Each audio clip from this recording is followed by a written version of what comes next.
여러분, 그러면 우리가 이번에는 데이터 타입에 대해서 한번 볼 건데, 타입을 정의하는 요 신텍스가 중요한 게 아니라 왜 데이터 타입을 정의할까라는 그러한 생각을 여러분이 할 수 있어야 됩니다. 데이터 타입을 왜 정의할까? 자, 여러분이 곰곰이 생각을 해볼게요. 여러분이 프로그램을 개발하는데 이제 단적인 예를 드는 거죠. 자, 여러분이 프로그램을 개발하는데 이름이 필요해요. 뭐 예를 들어서 아빠 이름, 엄마 이름, 내 이름, 동생 이름 이렇게 네 가지가 필요하다고 하죠. 그래서 데이터 뭐 FA father name 그죠? 타입은 C, 랭스는 보통 이름은 보통 한 32자리면 되겠죠? 데이터 mom name 타입 C, 랭스는 32 데이터 brother name 동생 이름 타입 C, 랭스는 32 이렇게 하겠죠. 그죠? my name 타입 C, 랭스는 32 이렇게 해서 프로그램을 여러분이 개발할 거라는 거죠. 그죠? 당연히 이렇게 해서 프로그램을 개발을 하겠죠.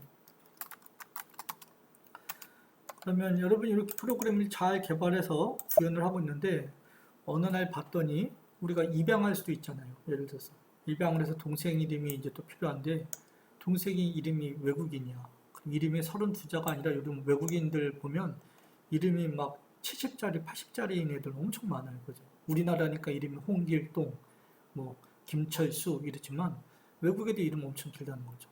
그래서 만약 이름을 늘려야 돼. 그럼 여러분 이거 어떻게 해야 돼요? 여기 가서 얘 고쳐야 되고 여기 와서 얘 고쳐야 되고 여기 와서 얘 고쳐야 되고 얘 고쳐야 돼. 프로그램이 그나마 심플하니까 이 네 군데만 고치면 되지만 프로그램의 이름과 관련된 곳이 이곳 저곳에 막 흩어져 있으면 그걸 여러분이 다 찾아서 고쳐야 된다는 거죠.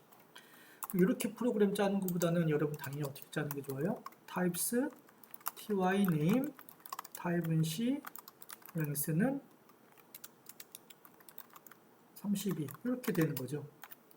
그 다음에 여기 있는 걸 그대로 카피해서 어떻게 하면 돼요, 여러분? 여기가 type C 여기 아니라 당연히 ty 언더바 name 그죠? 그 다음에 여기도 ty 언더바 name 여기도 ty 언더바 name 그 다음에 여기도 ty 언더바 name 이렇게 하잖아요. 그래서 이렇게 프로그램을 짜다가 어느 날 이름이 늘어나서 얘를 64자리로 다 바꿔야 돼. 이럴 수 있잖아요. 그러면 아까는 여기 가서 64, 여기 가서 64, 여기 가서 64, 여기 가서 64 다 고쳐야 돼. 근데 만약 프로그램을 이렇게 짜게 되면 어디만 딱 고치면 돼요? 여기만 64 이렇게 고치면 된다는 거예요. 그죠? 그럼 여기만 64라고 고치면 자동으로 다 바뀐다는 거지. 자, 여러분이 타입을 사용하게 되면 프로그램을 여러분이 나중에 구현할 때 좀 더 견고하게 조금 더 플렉서블하게 만들 수 있다는 거예요. 이렇게 하게 되면 찾아가서 다 고쳐야 된다는 거죠. 이러한 케이스가 하나가 있죠. 가장 심플한 케이스지. 여러분 이해하기 제일 편한. 그죠? 그 다음에 여러분이 서브루틴을 만들고 싶은데 서브루틴을 배웠죠. 그죠? 그래서 여러분이 서브루틴을 만드실 건데 그리팅 해서 파라미터로다가 이름을 받아요.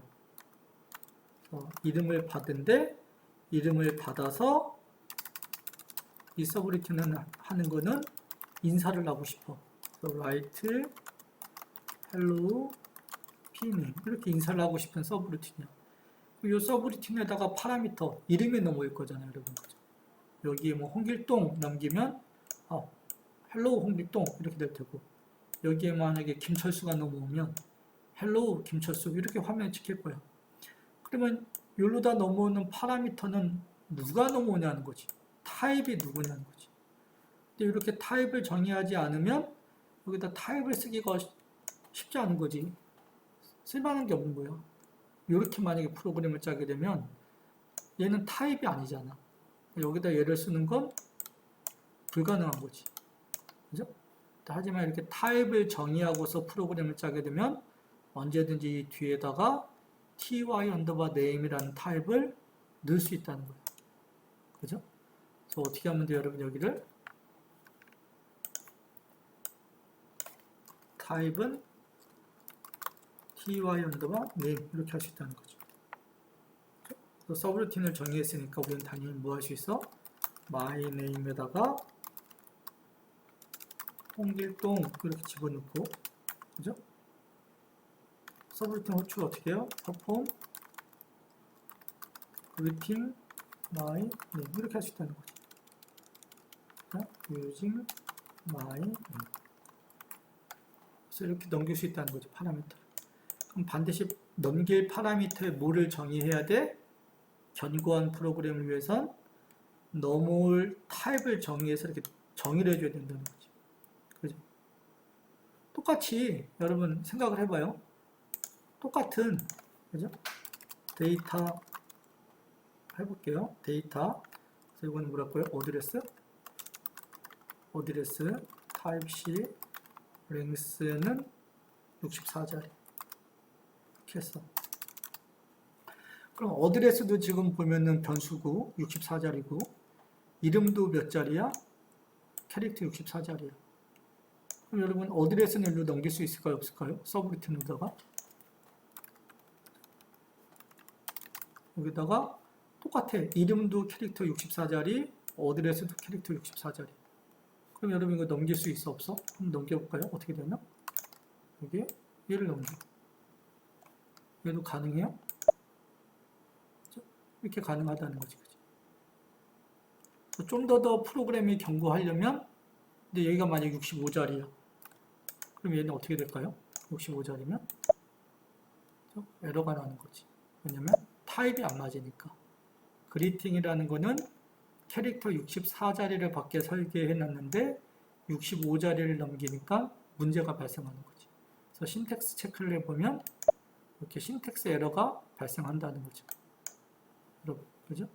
그래서 타입을 정의하는 이유는 앞서 첫 번째 설명해 준 그러한 예도 있고, 그 다음에 서브루틴 같은 데를 정의를 할 때, 서브루틴 같은 걸 정의할 때, 이 서브루틴에 넘어올, 그렇죠? 이 서브루틴에 넘어올 이 변수의 유형을 제한을 할 수 있다는 거지. 그죠? 즉, 프로그램이 오동작하는 것을 이제 막을 수 있다는 겁니다. 우리가 타입을 정의하는 이유에 대해서 여러분 설명을 드렸어요. 여러분이 보통 프로그램 개발할 때 다들 얘기하시는 게 이렇게 개발하면 되지 힘들게 왜 이렇게 개발하냐? 그냥 이렇게 하면 되잖아요 라고 얘기하지만 타입을 정의해서 프로그램을 구현하는 게 훨씬 더 바람직한 방법이다라는 겁니다. 여러분이 이 수업 이후에는 내가 만약에 변수를 선언하는데 해당 변수, 즉 데이터 오브젝트가 동일한 유형으로다가 이렇게 파생될 게 눈에 예상이 돼. 그러면 반드시 타입을 정의하고 그 다음에 그 타입을 이용해서 여러분이 베리어블, 즉 데이터 오브젝트를 정의하는 게 이제 가장 바람직하다라는 겁니다. 그러면 여러분 타입에 대해서 조금만 더 가보면, 그죠? 타입에는 종류가 여러분 두 가지가 있는 거죠. 그래서 타입에는 종류가 두 가지가 있어요. 하나는 로컬 타입이고 나머지 하나는 글로벌 타입이 있는 거죠. 그죠? 이렇게 두 가지가 있는 거죠. 타입에는 종류가. 여러분이 아까 좀 전에 만든 프로그램에서는 여러분 이 타입이 뭐예요, 여러분? 타입? 좀 전에 만든 프로그램에서의 타입은 ty 언더바 name이잖아. 그죠? ty 언더바 name이라는 타입. 그러면 이 타입은 여기에 만약에 다른 프로그램이 있었다. 여기에 만약에 또 다른 프로그램 ABC가 있었다라고 하면 이 ABC라는 프로그램에서는 얘를 참조할 수 있다 못한다? 얘는 못한다는 거야. 왜? 이 데이터 타입은 로컬 데이터 타입이기 때문에 참조할 수가 없다는 거지. 그죠? 그래서 로컬 데이터 타입은 해당 프로그램 안에서만 쓸 수 있는 타입을 우리가 로컬 데이터 타입이라고 해요. 로컬 데이터 타입은 좀 전에 설명드린 것처럼 이제 그러한 제약이 있고, 그 다음에 글로벌 데이터 타입은 한번 정의해 놓으면 여기서도 사용할 수 있고 ABC라는 프로그램에서도 사용할 수 있고 또 다른 프로그램에서도 사용할 수 있고 모든 프로그램에서 다 같이 사용할 수 있는 게 누구다? 글로벌 데이터 타입이다. 그죠? 그러면 글로벌 데이터 타입은 어디에 정의되어져 있어야 되냐?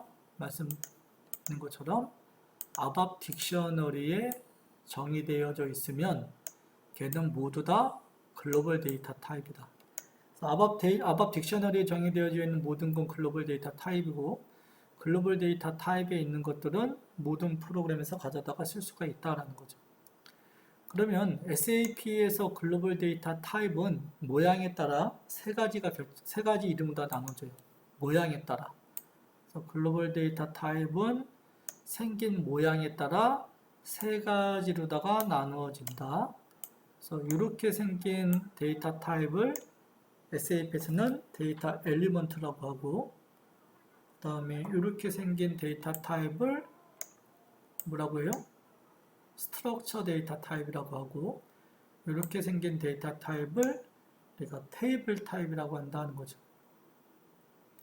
예를 들어서 여러분이 얘가 만약에 A 타입 이름이 얘 이름이 B 만약에 얘가 타입 이름이 C라고 하게 되면 여러분은 이제 프로그램을 개발할 때 이렇게 개발할 수 있는 거죠. 데이터 바와는 타입 A 그죠? 그러면 얘는 뭐예요 여러분? 글로벌 데이터 타입인 A 즉 데이터 엘리먼트를 통해서 만든 변수니까 변수 모양이 이렇게 생기겠죠. 어떻게 생긴지도 모르겠지만 이렇게 생기겠지. 그죠? 또 반대로다가 우리가 데이터 바 타입 B 이렇게 하게 되면 똑같은 이치죠. B라는 글로벌 데이터 타입을 참조해서 만들었으니까 얘는 스트럭처. 그래서 바라는 변수는 모양이 이렇게 생기겠죠. 스트럭처 형태로. 그 다음에 우리가 마지막으로다가 여러분 데이터 바에서 타입 C라고 하게 되면 그죠? C라고 하게 되면 이 C는 ABAP 딕셔너리에 이렇게 생겼으니까 이 바라는 변수는 어떻게 생기는 거예요? 이렇게 생긴다는 거죠. 여러 건의 데이터를 가질 수 있는 형태로 이렇게 생긴다는 겁니다. 그래서 여러분 이 타입 뒤에는 여러분이 누구를 쓸 수 있다? 로컬 데이터 타입을 쓸 수도 있고 글로벌 데이터 타입을 쓸 수도 있고 다시 한번 마지막으로 다 정리하면 그 다음에 타입 그래서 여기 올 수 있는 건 로컬 데이터 타입도 올 수 있고 그 다음에 누구도 올 수 있다? 글로벌 데이터 타입도 올 수 있다. 그죠? 그러면 글로벌 데이터 타입에는 생긴 모양에 따라 이렇게 세 가지로다가 구성되어진다라는 겁니다. 그래서 이번 시간에는 우리가 타입에 대해서 타입을 왜 써야 되는지, 그 다음에 타입을 썼을 때 장점이 뭔지, 그 다음에 타입에는 종류가 어떤 것들이 있는지에 대해서 한번 살펴봤습니다. 그래서 여러분이 혹시 과거에 다 이해하신 분들을 한번 정리하는 시간, 만약에 과거에 내가 너무 내용이 어렵거나 좀 이해가 안 되셨던 분들은 우리가 이번 시간을 통해서 좋은 기회죠, 그죠? 이번 시간을 통해서 꼭 머릿속에 정리를 하는 시간을 가졌으면 합니다.